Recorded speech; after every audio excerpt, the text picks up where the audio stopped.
The Wave 31 I-Team is digging deeper into domestic violence in Alabama after a recent report revealed a jump in cases statewide. The Alabama Law Enforcement Agency released these numbers earlier this year. About 4,000 domestic violence cases took place in 2015 that were deemed to be violent. For what is considered a domestic simple assault, the number jumps to just above 33,000 reports.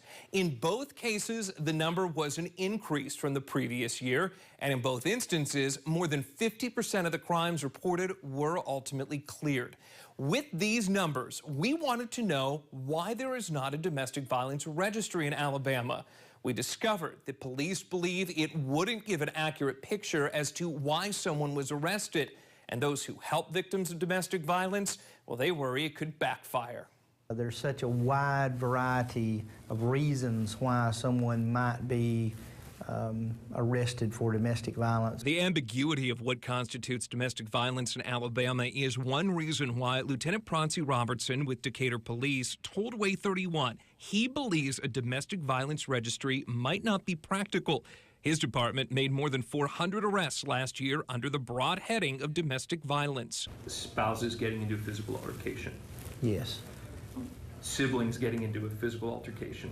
Yes. Parent-child getting into a physical altercation. Absolutely. Somebody kicking in the door of somebody else's house. Yes. Possibly.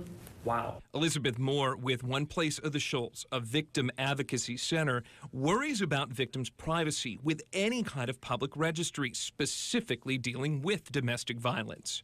We want to make sure that in any type of situation like that, a victim's rights are protected, and don't really see the need for the domestic violence registry. Moore said she worries about what might not be on a registry. Just because someone isn't on that list, we don't want people to have a false sense of security. There are websites designed to be a domestic violence registry. This one doesn't include anyone from Alabama, and the other, jrsa.org, well, this is what comes up when you type in Alabama. We asked Robertson if there can be a sex offender registry. Why can't there be a domestic violence registry? Even on the side of the sex offender registry, that there is a lot of argument there about who should be on it, who should not be, because there's a wide range of offenses.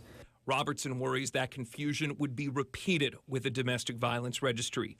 Moore suggested looking for warning signs early in a relationship. If very quickly they want the relationship to be exclusive, if they want to separate you from your family and your friends, if your gut is telling you something's not right, you need to trust that instinct. You might want to be more careful in that relationship. There is one very clearly defined domestic violence term in Alabama, and that is domestic violence by strangulation. That accusation is taken so seriously, police told me it almost always ends with an arrest. For information on how to seek help from an abusive relationship, we've gone ahead and posted links on this story at wavetv.com.